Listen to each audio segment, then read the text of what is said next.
Bismillahirrahmanirrahim. Bulan Ramadan meskipun bukan bulan-bulan haram, tetapi bulan ini adalah bulan yang paling dimuliakan dan istimewakan, baik oleh Allah ataupun oleh Rasulullah.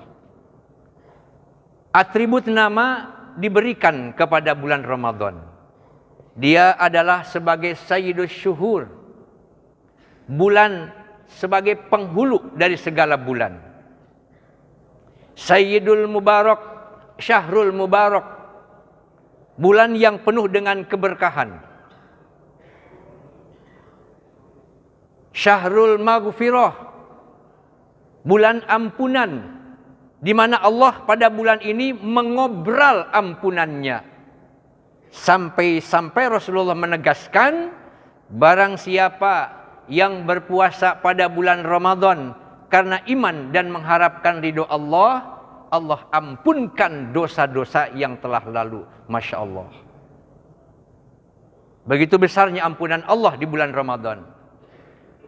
Ramadan juga adalah sebagai Syahrul Jud, bulan berderma, di mana di dalamnya kita sangat dianjurkan oleh Allah untuk banyak berderma, banyak bersedekah, banyak berinfak kepada sesama.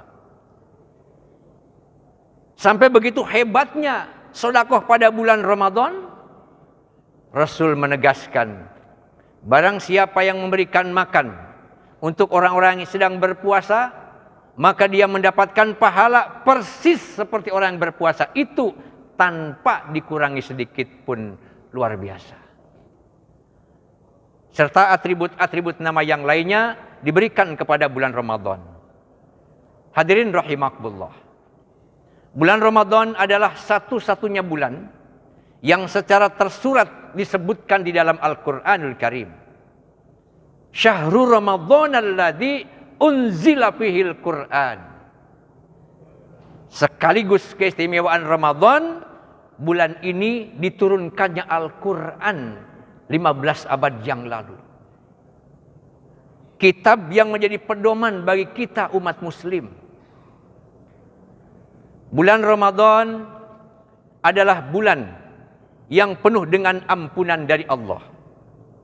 Bulan Ramadan dilipat gandakan pahala amal manusia. Di dalam sebuah hadis ditegaskan, barang siapa yang melakukan amalan-amalan sunnah pada bulan Ramadan, maka nilainya sama dengan melaksanakan amalan yang wajib. Berapa besar pahala amal yang wajib itu? Tak terhingga Bapak dan Ibu. Kalau amalan-amalan yang lain sekali lipat, sekian lipat. Tapi berapa banyaknya pahala daripada kewajiban kita?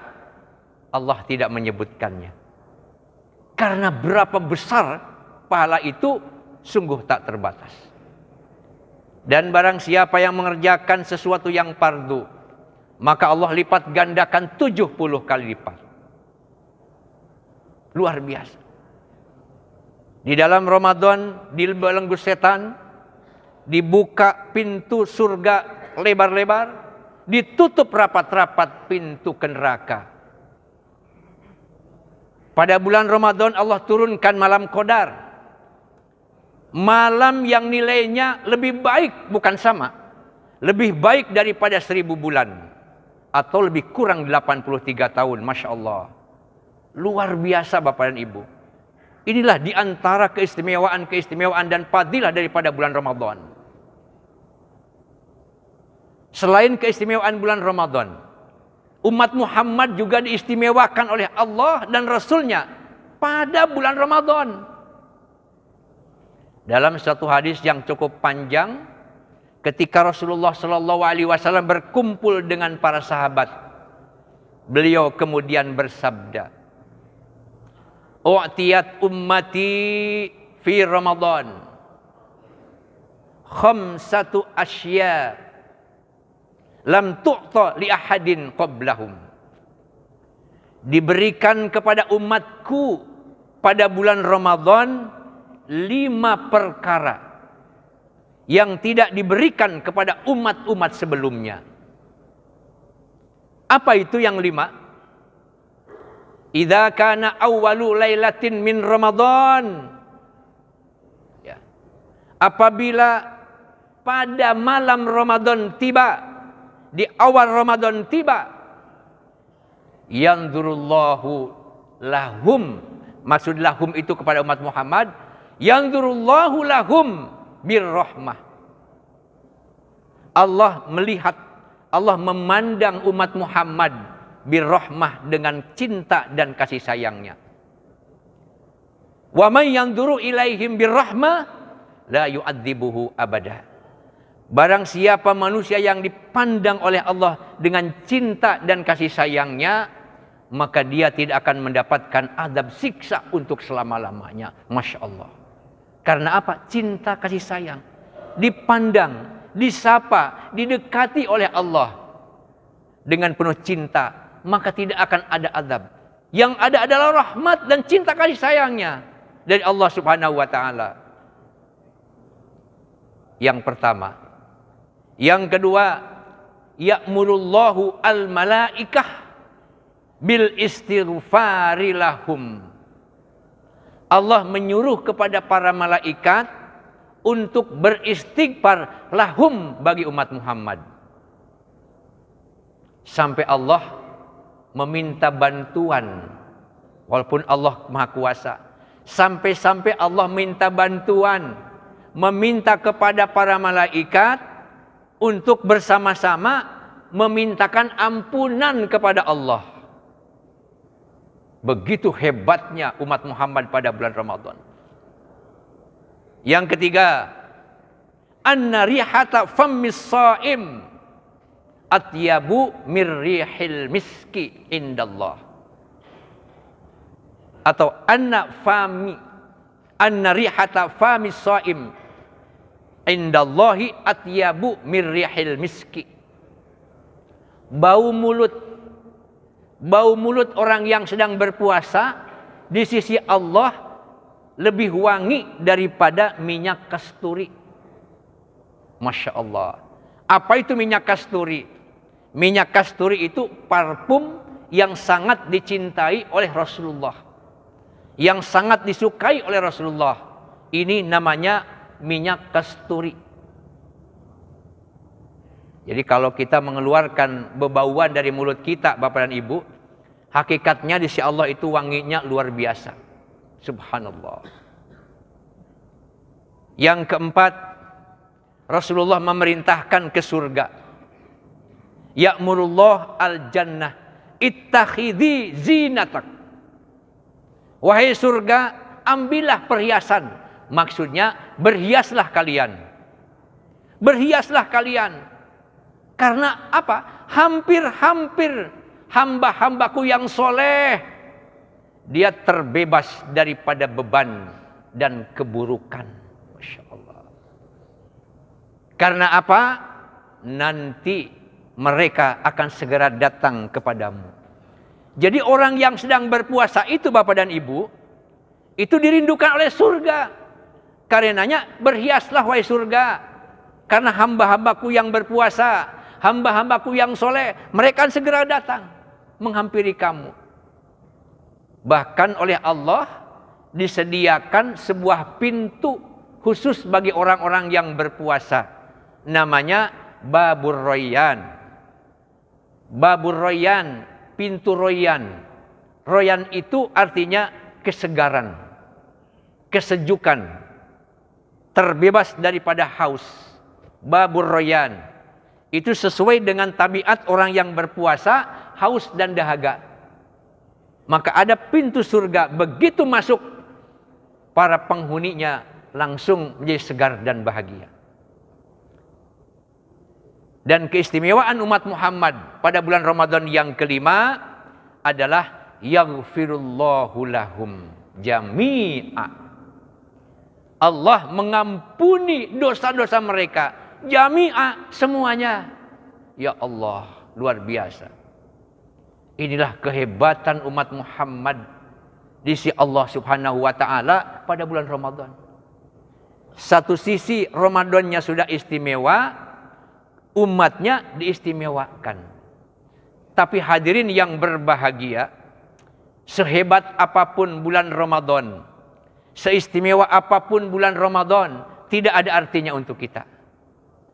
Tidak ada arti dan maknanya untuk kita kalau kita tidak melakukan apa-apa. Jadi Ramadan akan menjadi istimewa untuk kita kalau kita action di dalamnya. Karenanya dalam kesempatan ini juga saya sampaikan empat pesan untuk para hadirin. Khusus untuk menyangkut puasa. Yang pertama adalah kuatkan niat untuk berpuasa dan ibadah semata-mata karena Allah. Luruskan niat kita dengan landasan iman kepada Allah. Man shoma ramadhana imanan wahtisaban ghufira lahu ma taqaddama min danbi. Jangan karena terpaksa, jangan karena gengsi, jangan karena teman berpuasa, jangan karena anak buah berpuasa, masa saya enggak berpuasa? Tegaskan kembali tentang niat ini. Ini yang paling prinsip Bapak dan Ibu.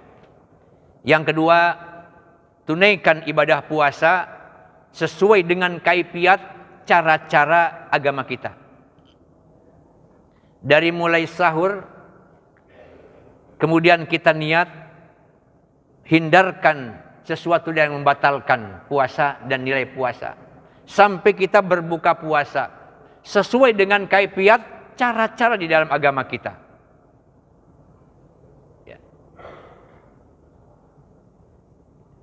Bagaimana Imam Al-Ghazali memberikan tingkatan orang yang berpuasa. Yang pertama yang disebut sebagai puasa awam. Puasa orang umum. Apa ciri-cirinya? Ciri-ciri puasa awam itu tidak makan, tidak minum, tidak hubungan intim suami istri. Makan sahur tepat waktu, buka puasa dengan segera, dengan menu yang bervariasi. Siang hari sibuk memikirkan makanan untuk berbuka puasa, malam juga sibuk memikirkan makanan untuk bersahur. Siang hari dia isi dengan kegiatan-kegiatan iseng. Cuma jalan-jalan, yang hobi mancing ikan, cuma nonton televisi, chatting, browsing. Tidak membaca Al-Quranul Karim. Cuma pekerjaan-pekerjaan iseng saja. Semakin lama, semakin hari, semakin malas untuk beribadah. Sehingga masjid semakin kosong dibuatnya. Ini ciri puasa awam. Mudah-mudahan kita tidak ada di situ. Yang kedua yang disebut sebagai puasa khusus. Puasa khusus sudah meningkat 1 derajat ke atas. Cirinya tidak makan, tidak minum, tidak senggama suami istri. Yang kedua, matanya dijaga dari melihat yang buruk. Telinganya dijaga dari mendengarkan yang jelek. Mulutnya dijaga dari mengucapkan atau ucapan-ucapan yang tidak hak. Dan seluruh anggota tubuhnya dia kendalikan kepada yang baik. Artinya ini sudah mulai puasanya tidak makan, tidak minum, plus indranya ikut berpuasa. Hatinya ada khauf dan roja. Takut kalau puasa tidak diterima, roja selalu harap kepada Allah agar puasanya diterima. Lalu yang ketiga, puasa khususul khusus. Puasa istimewa. Cirinya apa? Dia berpuasa lahiriahnya dan juga hati batinnya ikut berpuasa. Yang kedua, seluruh waktu pada saat berpuasa digunakan untuk ibadah. Sehingga tidak ada lagi waktu yang luang dan kosong untuk beribadah. Subhanallah. Lalu kita ada di mana? Di level 1 atau 1 plus hampir 2 atau sudah masuk ke 2, syukur kalau berada di level yang ketiga. Jadi yang kedua, pesan dari saya, mari laksanakan puasa dengan baik dan benar. Yang ketiga, isi bulan Ramadan ini siang ataupun malam dengan kegiatan yang bernilai ibadah. Tentu satu, kita berpuasa. Yang kedua, qiyamul lail. Ada ibadah di dalam bulan Ramadan di malam hari yang tidak ada di bulan yang lainnya. Dialah sholat tarawih. Ikrarkan kepada diri kita, camkan dalam diri kita, komit dalam diri kita Bapak dan Ibu, pada Ramadan tahun ini saya tidak akan pernah meninggalkan sholat malam, khususnya sholat tarawih. Mari berjanji di hadapan Allah. Ditambah yang kedua, silakan. Dan pada bulan Ramadan tahun ini, saya tidak akan meninggalkan satu malam pun untuk sholat malam tarawih, dan saya akan laksanakan dengan cara berjamaah. Sesibuk apapun, sesibuk apapun saya akan tunaikan. Kenapa? Karena betapa afdol dan istimewanya sholat malam, khususnya sholat tarawih itu. Sampai hampir-hampir Rasulullah khawatir kalau sholat malam pada bulan Ramadan itu akan dijadikan sholat fardu. Hampir-hampir itu. Sehingga kemudian Rasulullah hanya 3 malam sholat bersama dengan para sahabat. Setelah itu tidak lagi melakukan jamaah. Yang kemudian kita laksanakan sholat malam itu secara berjamaah. Dan yang keempat, pesan dari saya, Bapak dan Ibu, jauhi perbuatan maksiat dan munkarat. Jauhi perbuatan maksiat dan munkarat yang akan menyebabkan puasa kita menjadi puasa yang sia-sia. Seperti yang disampaikan oleh Rasulullah sallallahu alaihi wasallam, kam min shaimin laisa lahu min siyamih illal ju' wal atas. Berapa banyak orang yang berpuasa, dia tidak mendapatkan apa-apa daripada puasanya itu selain haus dan lapar. Selain lapar dan haus saja. Kenapa demikian? Dia puasa, ya puasa. Dari mulai terbit fajar sampai terbenam matahari. Tapi inderanya tidak dikendalikan. Hatinya tidak ikut berpuasa. Anggota tubuhnya melakukan maksiat dan munkarat. Na'udzubillahi min dalik. Maka orang seperti ini, dia memang berpuasa tapi tidak mendapatkan apa-apa di sisi Allah Subhanahu wa taala kecuali lapar dan haus saja. Karena yang keempat, mari kita jauhkan dari perbuatan-perbuatan maksiat dan munkar. Jadi saya tegaskan kembali, yang pertama, mari kita luruskan niat, tanamkan niat hanya karena Allah saja. Yang kedua, tunaikan ibadah kita, ibadah puasa khususnya dengan sebaik-baiknya sesuai dengan kaifiat agama Islam. Yang ketiga, isi bulan Ramadan ini dengan berbagai kegiatan yang bernilai ibadah. Dan yang keempat, jauhi, hindari dari perbuatan maksiat dan munkar. Semoga Allah Subhanahu wa taala memberikan kekuatan lahir dan batin kepada kita untuk menunaikan segala tugas dan kewajiban kita. Allah berikan kesehatan, Allah berikan kekuatan, Allah berikan keteguhan kepada kita untuk tetap mempertahankan keyakinan dan keimanan kita. Amin ya rabbal alamin. Semoga Allah Subhanahu wa taala juga memberikan petunjuk kepada kita semuanya. Sekian dan demikian yang dapat sampaikan. Mudah-mudahan ada manfaatnya. Billahi taufik wal hidayah. Wassalamualaikum warahmatullahi wabarakatuh.